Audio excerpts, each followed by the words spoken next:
Good morning, good morning, good afternoon, everyone. This is Hillary Topper for We Are Endurance.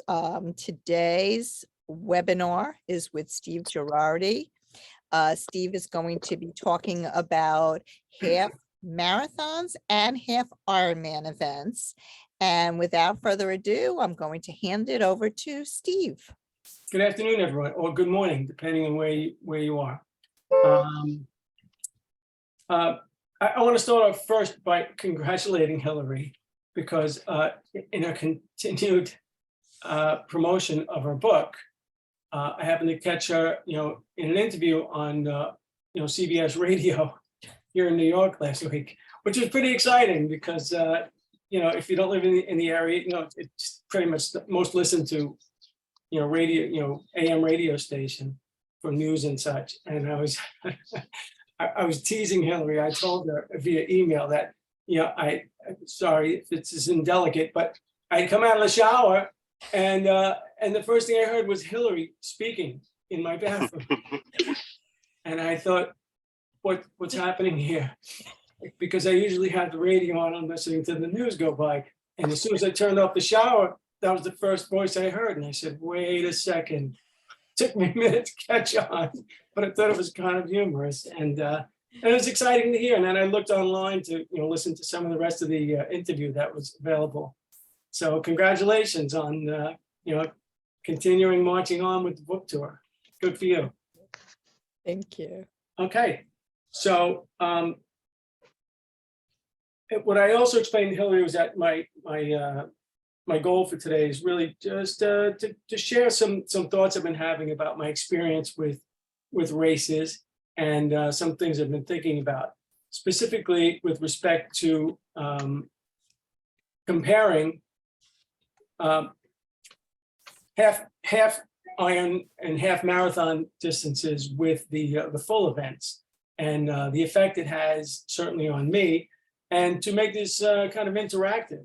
Based on what I present to you, I'm interested in getting some feedback from people who specifically have done long course events and see what they feel. First of all, with regard to the last couple of events, I have to give kudos to Steve Albright. I see he's on with us today. I simply cannot comprehend even doing just the depth of the events that he's done year after year after year, specifically at the Ironman distance. It's just, I applaud that, but it's just incomprehensible to me. The fact that he's been able to do that, I think is fabulous and good for him.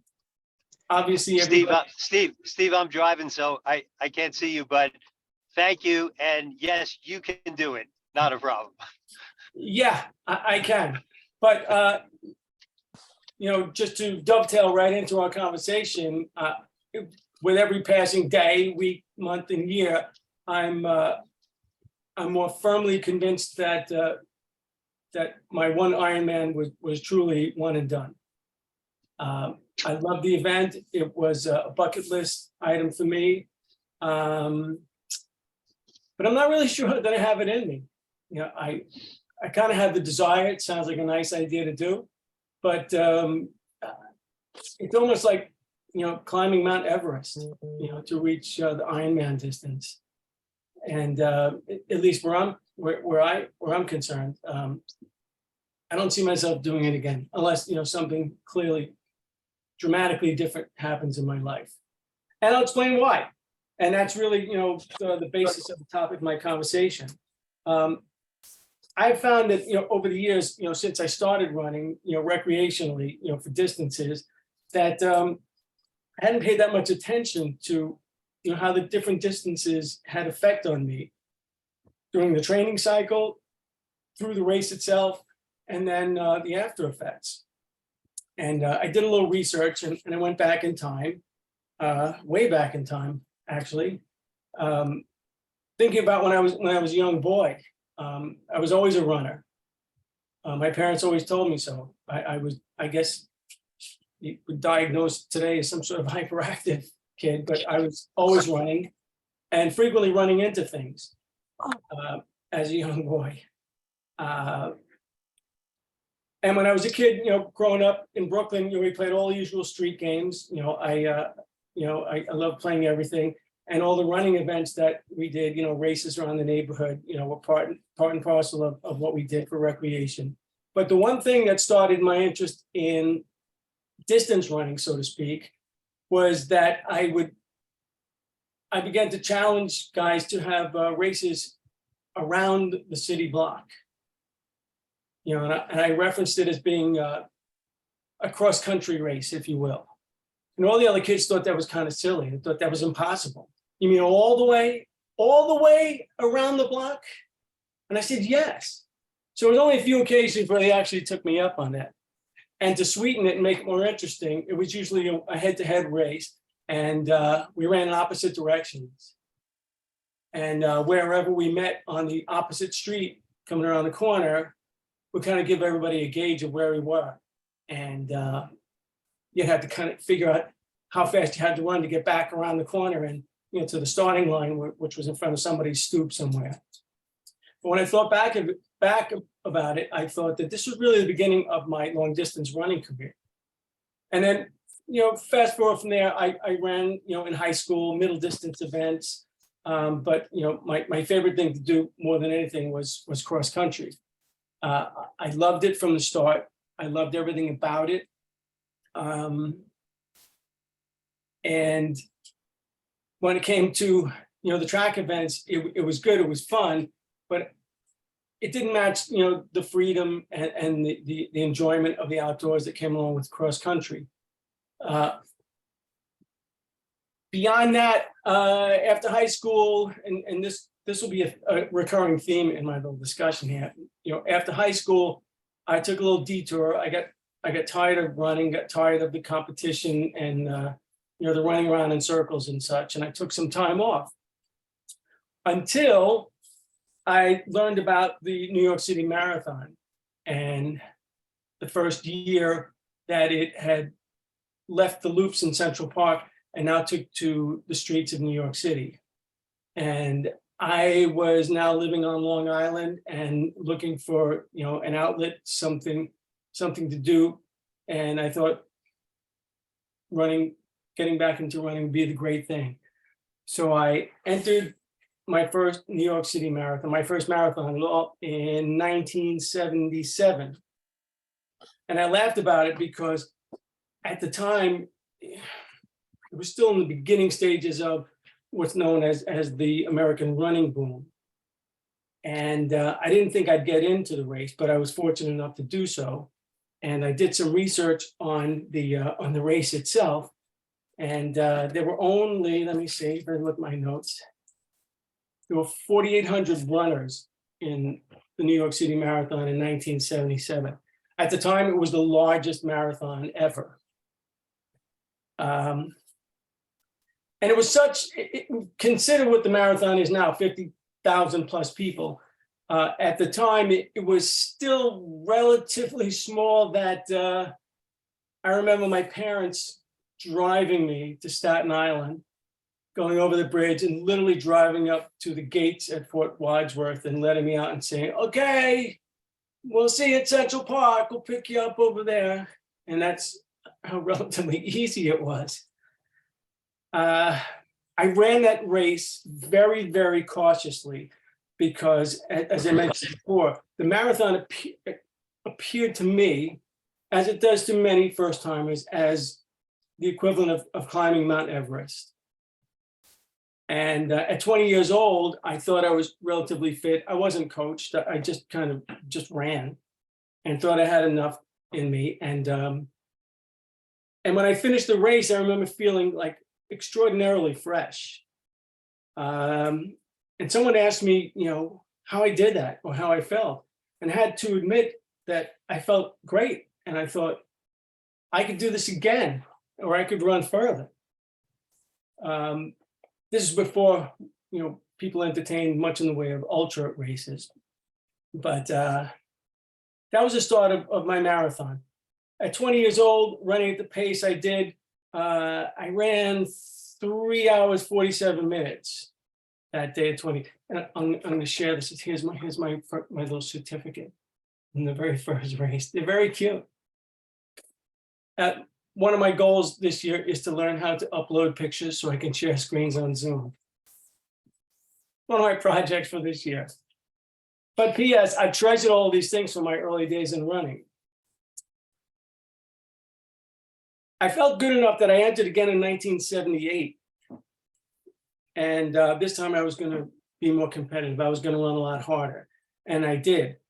The race had now actually doubled in size. There were 9,800 runners in 1978.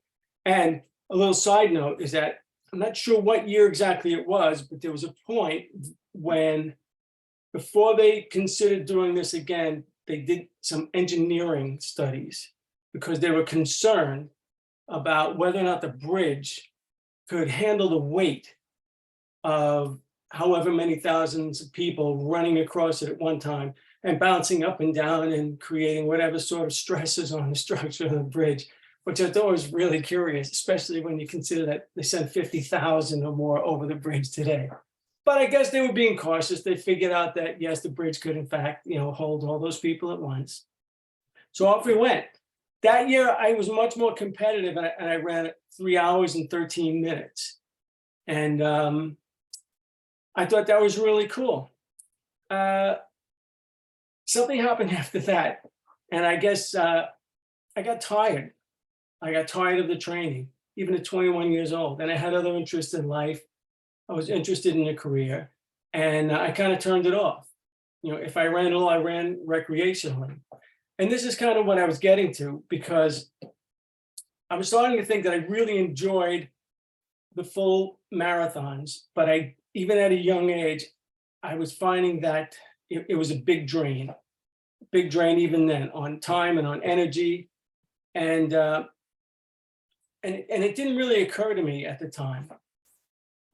I didn't do another significant race until 1983, 5 years later. I didn't do much else, before that. A 5K here or there, blah, blah, blah. I ran the Long Island Half. I don't remember which year, but I remember that I ran something under 120. I think it was an hour, 18 minutes. And I was in my early 20s at the time. And this was my point. I started to find that, training for and running half distances for a distance runner, I found that I was far more successful. I was able to train easier, and the overall effects of the post-race recovery were almost insignificant as compared to competing in a full Ironman, or excuse me, as a full marathon. But the takeaway was that the draw of the full race, remained strong, because it has always, and even today, still appears to be, the holy grail, of distances, minus the ultras, which is, its own category.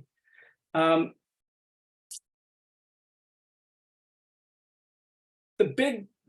next step is really the one that brought me, to thinking about this, and I got to 1985, and I was 28 years old, and in the parlance of distance running, it was said that I was in the physiological sweet spot of life for competitive distance running. So I thought I wanted to make the most of my marathoning ability and take a shot at finally running a sub 3 hour marathon. Spoiler alert, I didn't do it. I didn't make it. And here's what I learned again. Aside from making some blunders in my training leading up to the marathon and a poor job of tapering, I did run a marathon tune-up that was 3 weeks prior to the 1985 marathon. And it was, inside Central Park. We've all run there before. Loops along the hilly course that circles the park. And I had what was probably the race of my life, even till now. What I should have treated as a tune-up, I ended up really treating as a very competitive race. And I ran that 25K in an hour 34, which was just a tick over 6 minutes a mile, for 15 and a half miles on the hills of Central Park. And I thought I felt pretty good about that. But what ended up happening was I failed to taper properly for the marathon, which was 3 weeks later. Subsequently, I blew up during the marathon and did not reach a sub-3 goal, which I was perfectly capable of doing based on my previous performances. But poor planning kind of blew it up. I did finish the race in 3 hours, 20 minutes, but I was really very disappointed. And after 85, I stopped again. And I went into another, change of life. I got busy with, with a career, getting married, starting a family, blah, blah, blah. When I came back to running again, I started, at the middle distances and started running halves. And with each successive year, I found that I was really doing very well in half marathons, not feeling very overworked by it. But every time I tried to step up to the marathon distance, I could never quite achieve it. And I'll never really know the full answer, but I do know that for me personally, the sweet spot, honestly, was in doing half distances.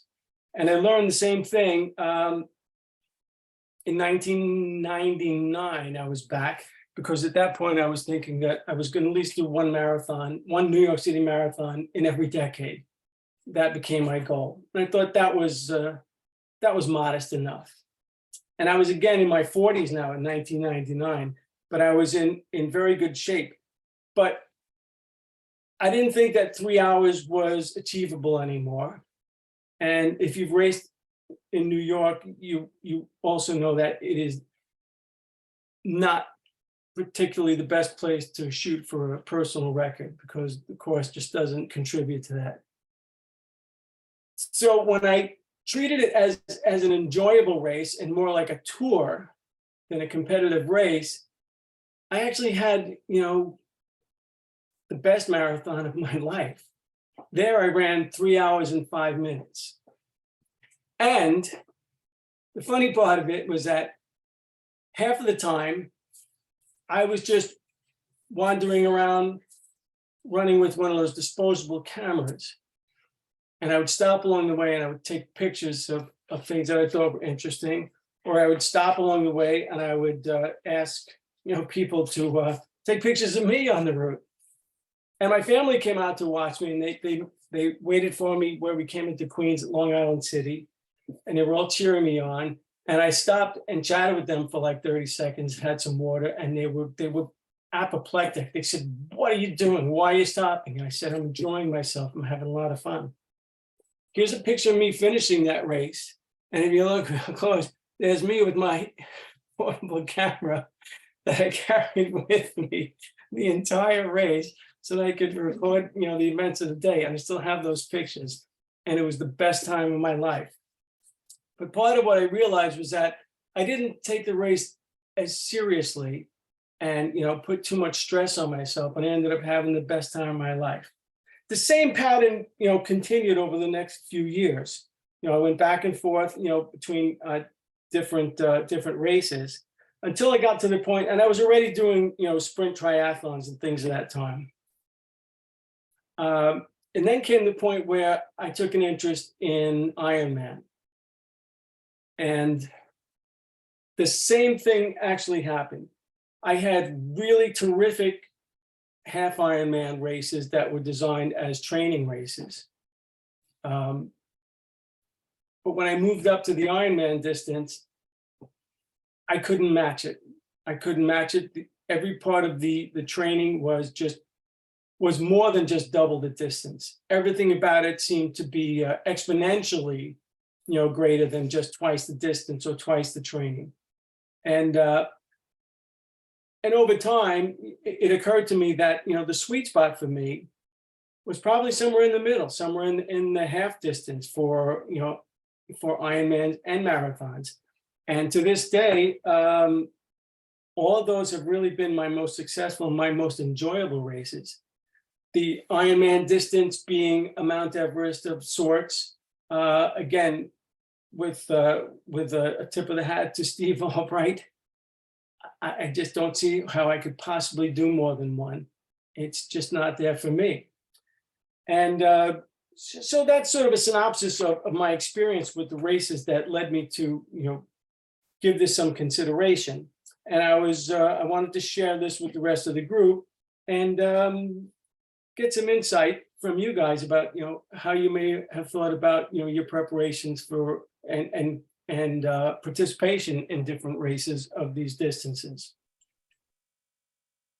Hey, Steve, I just, as I'm listening to you, it seems like if you have one takeaway, it's not to put too much pressure on yourself for any particular race and to really focus on enjoying the race, because especially when you get to the longer distances, anything can happen despite your preparation. Is that a fair statement? 100%.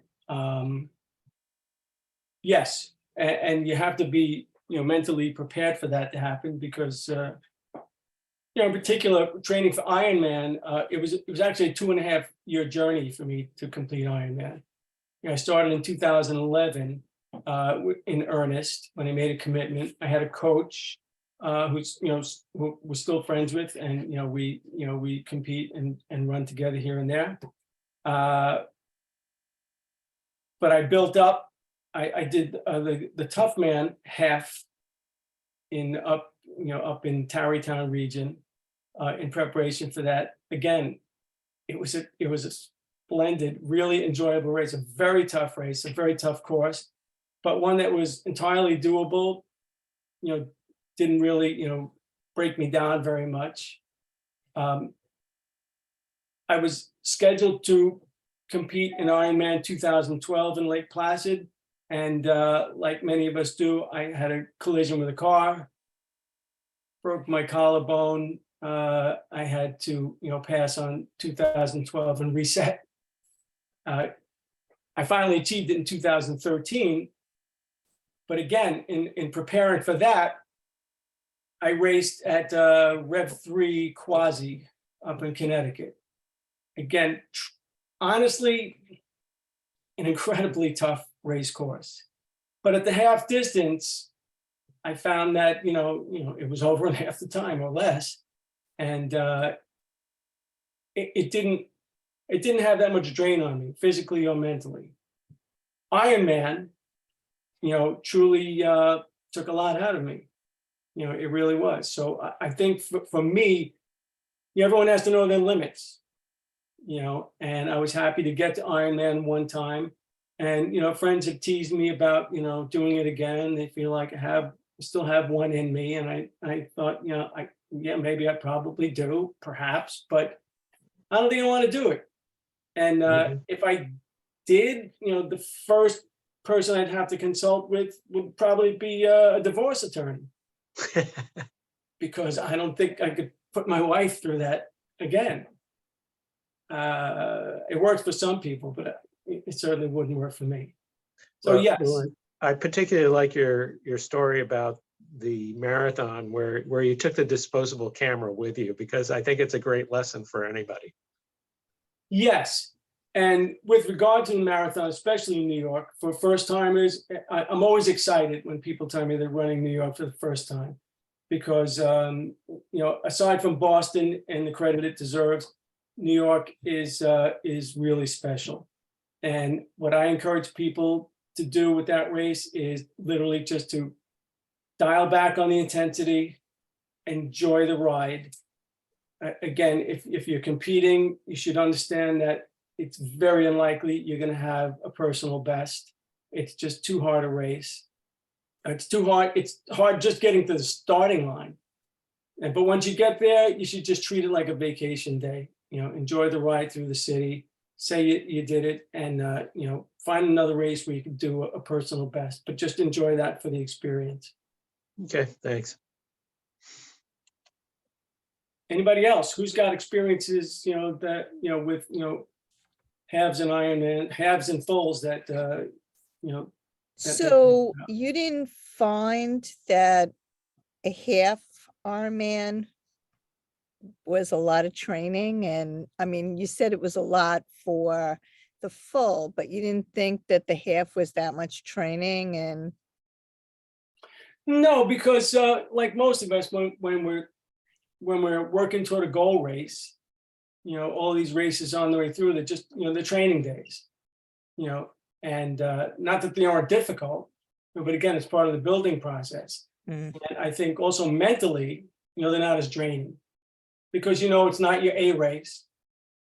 Okay, it's a fun experience, but you know, it's just a marker on the calendar on the way to a bigger goal. thank you. Yeah, but Hillary, I think that's also important to note that everybody's physiology is different. So what was great, you know, what was, you know, perhaps, you know, not so hard for Steve is going to be different for anybody else. So some people might, you know, getting to the half marathon might be their ultimate goal or, you know, whatever. And so, you know, I think what Steve is telling us is that, you know, you have to listen to your body and figure out, okay, you know, this is my limit. So, Correct. Now, Ray, you can relate to this, you know, particularly well because, you know, last year we saw each other, you know, frequently at races during the course of the summer. And I had a really enjoyable year. I was, you know, very fit and I was doing very well in shorter distance races. But I had the Hamptons Marathon on my calendar for whenever it was in September. And again, something happened ramping up toward the end of the summer. As soon as I started to, you know, pick up extra mileage and intensity, and I finally broke down, you know, and had to bail out of. I couldn't race. You know, my knee was beat up. I had a couple of really physically draining training days during hot days in the summer, and it just wasn't doable. And I was disappointed at that. But again, it told me something because I thought, and this was one of the things that made me think about, you know, this little presentation, because I ran 2 half marathons last year, one in Brooklyn, the Brooklyn half, which was a really nice day. But again, I treated it like a fun day. I ran with along with a couple of, you know, friends that I knew from other groups. We met up and it was a fun day, you know, finishing at Coney Island and, you know, taking pictures and having an enjoyable. I ran well, I competed, but it didn't feel like it was a battle. It was fun. And I ran that very comfortably in, I think, 1:48 or 49. And I thought, this is great. And I was feeling good because, you know, I was kind of depressed a little bit last year because, you know, when I got my Medicare card, you know, I couldn't quite wrap my head around the fact that I was truly this old guy now. But I kept going and I ran the Lieutenant Murphy half marathon in Ronkonkoma and had best race of the season, maybe. I ran like an hour 42 for that half marathon. And I thought the summer was going really well. And my lead up to the Hamptons Marathon was going to be good. But it didn't happen. So I started thinking, you know, maybe, you know, the halves are really the sweet spot for me and I shouldn't get too carried away, you know, with, you know, trying to achieve, you know, marathons anymore. Maybe it's just not worth it. You know, I should just try and, you know, find a sweet spot where I can enjoy myself and stay healthy and, you know, not take the risk of breaking down, especially at Medicare age. I think that's a great comment, Steve, because I always struggle with my expectations for myself versus, you know, just kind of enjoying the race. So something I definitely can commiserate with. Mm-hmm. No, that's good. And I have to tell you on a personal note, you know, it's one of the things that I enjoy when I come to, you know, run walk events with you guys. I speak to, some other friends and I tell them, some of the events that we do, they're kind of, curious. I said, it's mostly walking and, a little running. And I said, yeah, I said, but, it's a day that, I enjoy some camaraderie. It's low stress. You get some miles in. It's all good. And, the concept, the run walk is something that, I wanted to give more attention to. Speaking of which, I'm toying around with the idea, and I'll speak to you, Hillary, about whether or not this is feasible to do.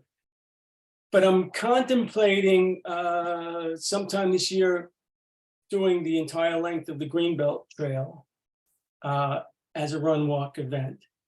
And I'll probably do it myself, but maybe we can find a way to organize it as a group affair. The whole thing from Sunken Meadow to Heckscher Park.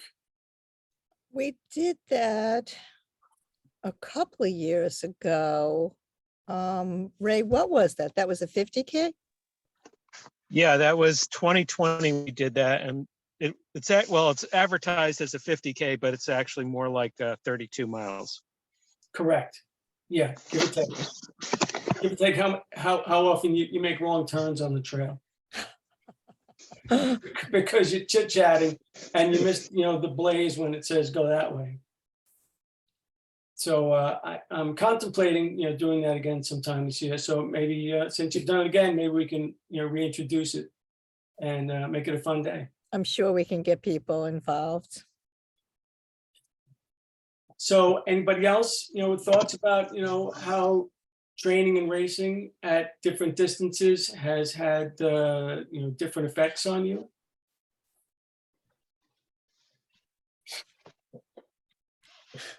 No, everyone trains well and competes, at a high level from 100 meters to 100 miles.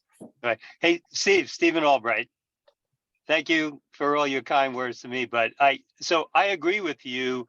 Like, I do 70.3 races also. And I really enjoy the 70.3 races because basically I could do a training weekend where I'm doing those distances. It's extremely difficult to do the much, much longer distances to build up.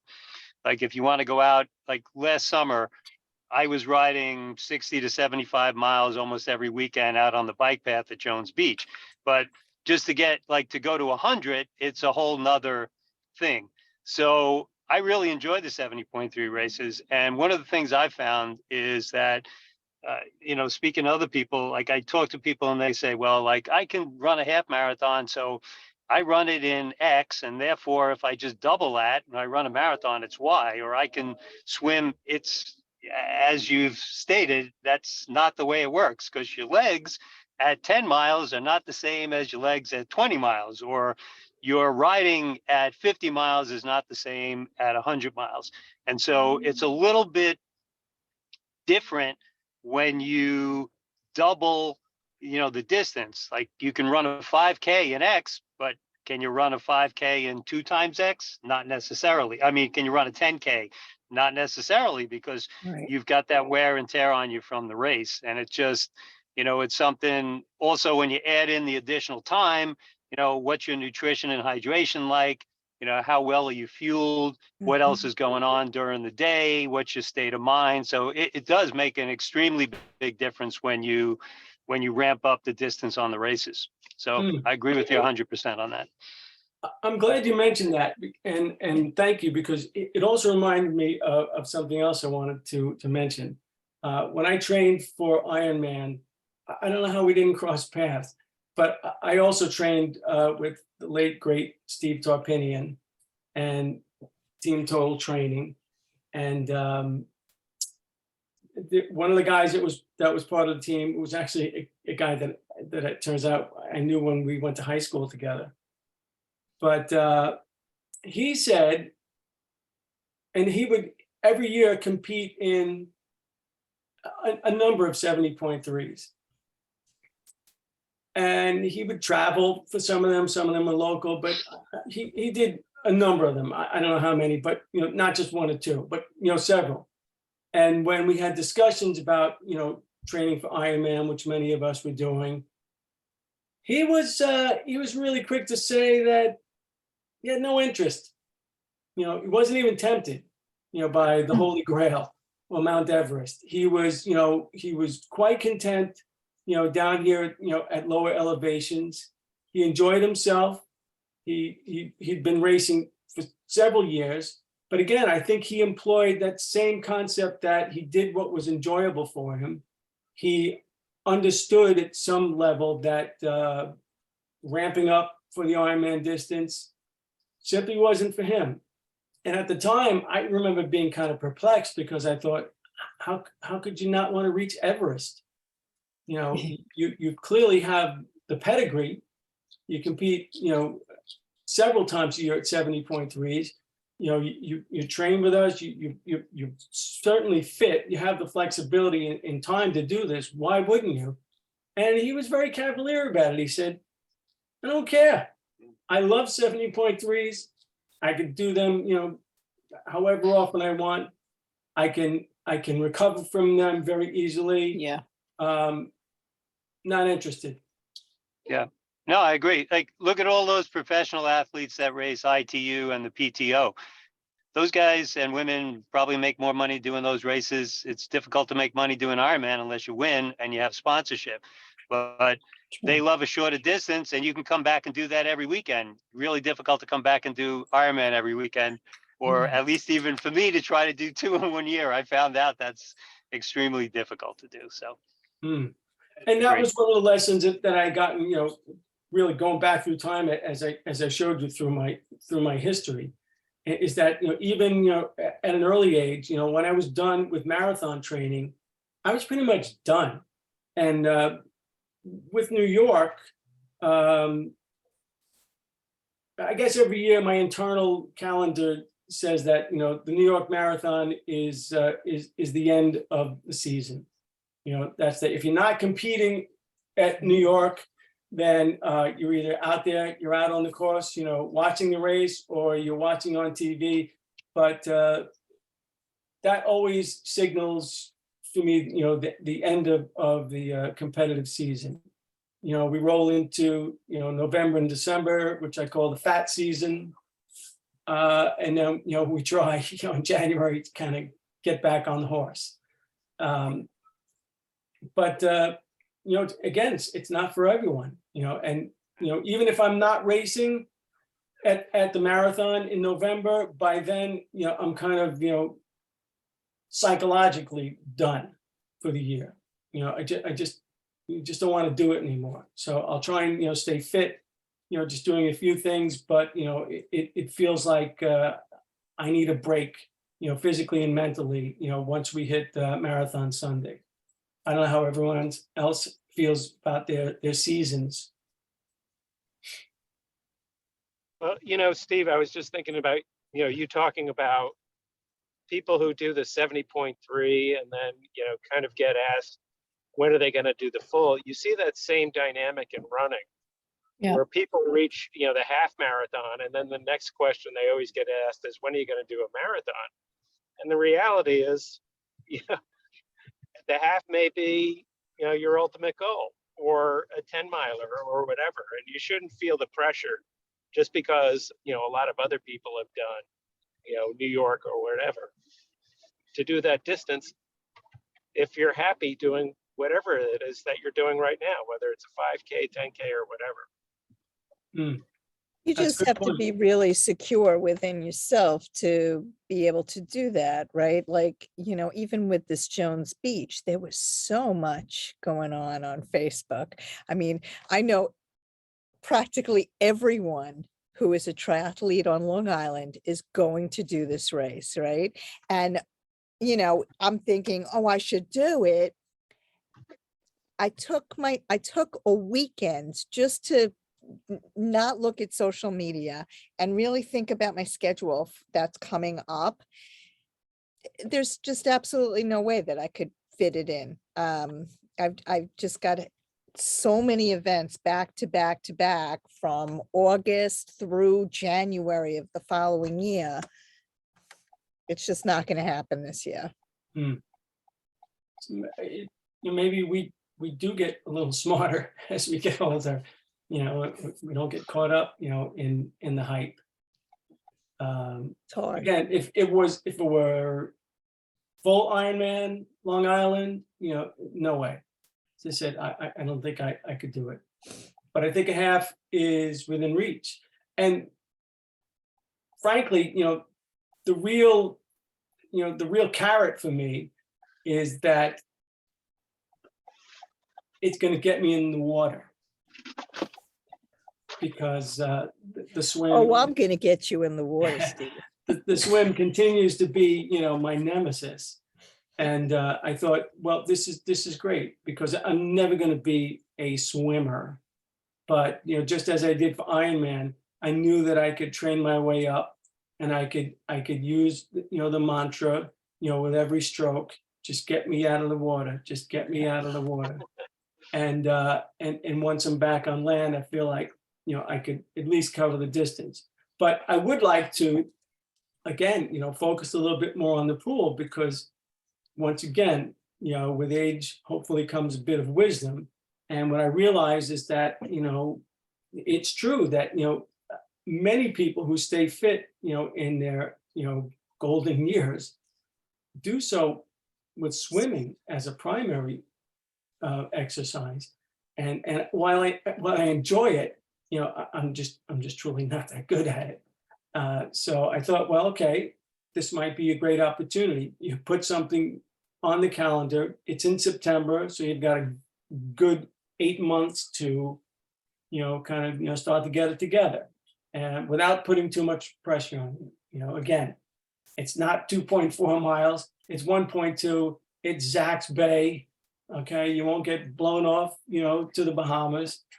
You'll make it, just develop a plan and execute it and enjoy the ride. And that's how I'm taking it. Hey, Steve, so many years ago, I'm sorry, I gotta roll. So can you hear me? Yeah. Yeah, okay. So many years ago, Jose Lopez used to run a Jones Beach race every October. Mhm. And the swim used to be in the ocean until it was extremely rough one year. And then they moved the swim over into the bay, which is kind of what's going to happen here. And then the bike course used to be on the Ocean Parkway, not so much because of all the explanation about why that needs to stay open. It would be on the Wantor, and the run used to be on the boardwalk, which is what they're trying to do here. So, yeah, that was probably back in the mid 90s. He used to do that race every year. And that was kind of like the end race on the Long Island season was the Jones Beach race. I think I'm pretty sure it was a sprint race, but it was a kind of cool race because of the location and where it was at. So, Yes, I recall that. Just saying, to get out of your comfort zone, you may want to sign up for a nice swim. Like Jackie and I did this swim in Detroit last year. That was so phenomenal. I mean, every stroke that I took, I was thinking I'm in my happy place. And it was just amazing. What was it? A 5K? I don't remember. We did the 5K, but they do have a 10K as well for people who want double the fun. Wow, that's something. But it's all freshwater lakes, and it's just Beautiful. well supported. It's a very nice swim. Great event. That's nice. That's nice. Well, first thing I have to do is start to build a base. Okay, so Sure. we have the whole rest of the winter, and endless pools. So that'll be the start. Okay. And then we'll see where we are when we finally get out into the open water. So that's a maybe. Maybe you'll do a longer Well, swim with us. Yeah, I don't know if I'm going to Detroit, but maybe somewhere local. I don't know how much I can travel this year. We have blessedly, my first grandchild on the way. Very nice. That's at Well, the end of April, and who knows what else is going to happen after that. Well, So, Eva it's is close to home. Eva is going to be doing a webinar for us. So that'll be fun. Excellent. She can explain all the different races that she has in Ann Arbor and in Detroit. There's going to be a bunch of different race directors from around the country who are going to be giving webinars. And I think that'll be really fun, just to even, not for this year, but for next year to kind of consider. Cool. I like that. Thank you. All right. Anybody else have questions or comments? This is Jackie. I just wanted to comment, when Steve mentioned the disposable camera thing, it took me back to some of the races I did back in the 90s, before they had all these photographers out on course. And I purposely bought a waist pack that had pockets big enough that I could fit a disposable camera in there. So if I ran a marathon, I could take my own pictures. But those disposable cameras, they're so outdated now, right? Everybody's got their own cell phones, and the courses have their photographers, on course, which is nice. But it sure took me back to that pre-cell phone era when, that was really the only way that I could capture some of the moments from some of my first big races. But I do tend to agree with what he's saying about, the notion of a half distance, whether it's a half marathon or a half Ironman. It's easier. I hate to use the word easy, right? Because none of this is easy, but if you end up like me sometimes where you don't feel like running, but one day a week, and you're kind of slacking on your training, you can still finish a half marathon or even a half Ironman with, barely following your training plan if you're okay with finishing 2 minutes before the time runs out. And yeah, sometimes I've come close and I've DNF'd some of these races and there were other reasons for it, but the recovery time afterward, the commitment to the training, it just seems to fit better in, especially if you're working full time and you've got a family and other demands on your schedule. I definitely agree that the half distances are just they're an easier thing to take in and to sign up for and tackle. Plus the cost, if you compare the cost of most half marathons to fulls or half iron distance races to fulls, there's a big savings there. Plus, if you're looking at branded races, Ironman branded races, especially, the cost of a half Ironman is now almost $400. Yeah. I didn't Yep. look at the price of the Jones Beach race, but I It's wasn't 400. okay. Yeah. And that's, Chattanooga, which is one of my favorite halves in May. That one's closing in on $400 now. And there are local races that we can find, non-Ironman branded ones you can still do for less than 300. So Yeah. cost is a factor. And then in terms of traveling to these races, okay, with a half marathon or even a full marathon, you can almost, if you're flying somewhere to do the race, you can almost still fly home either that day or the next day. So you're not committing 4 or 5 days like I would for a full Ironman. You got to drive there on Wednesday. And if the race is on Sunday, you might drive home on Monday. It's a big time commitment. But with the half Iron distance race, you could drive there probably the day before, do your race the next day, and then drive home that night, because the race is, 8.5 hours. You're done by 4 or 5 o'clock in the afternoon, and you can be home by 9, 10 o'clock at night. It's a lot, but if you're on a time crunch or you're just trying to do it on your weekends, it's easier to fit that stuff in. So I do think that there's some good logic around that. But if you're an addict like I am, then you're doing the halves as a means to get to a full. I'm doing those just, in between and where I can fit them in because I enjoy doing them. But ultimately I'm going to do a full distance race. And that's, for me this year, I'm going to do Ironman California, and hopefully the flatness of the course doesn't get completely eliminated based on the wind. But I'm looking forward to that. And so I didn't sign up for Jones Beach, but I'm curious what y'all think of it, because some friends of mine moved out to Long Island from Michigan last year. And I think that they're thinking about doing it, or, and even if you don't want to do the whole darn race, you can do a relay. Steve, you can always consider skipping the swim and do the run on a relay team, like a We Are Endurance relay team with Hillary as the swim And I'm not sure who our champion cyclist is, but you know, we could come up with a pretty badass We Are Endurance relay team. Hmm. So, Well, that's it. That's a good thing to consider maybe for, future races, if they come back, or even, some of the existing races, because, again, Ironman, is, the #1 brand. But again, I firmly believe in supporting, our local, race organizers as well. That's important to us. But this is sort of a singular thing. It's the first time, a branded race such as this is coming to Long Island. People have been clamoring for it, for a long, long time.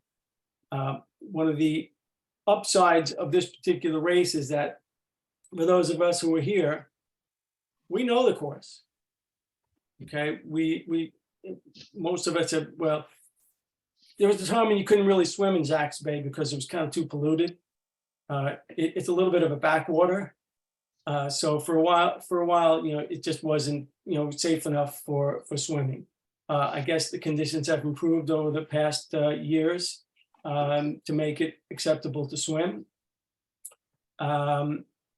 The bike course, again, up and down the Wanto Parkway, everyone knows that. If you haven't run on it in the Long Island Marathon, well, then you've certainly driven on it, 3,000 times in your life. So you know it very well.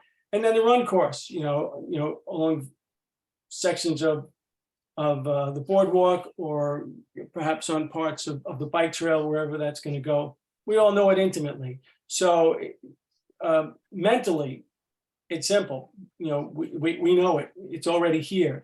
There's no mystery about going to, as you mentioned, Chattanooga.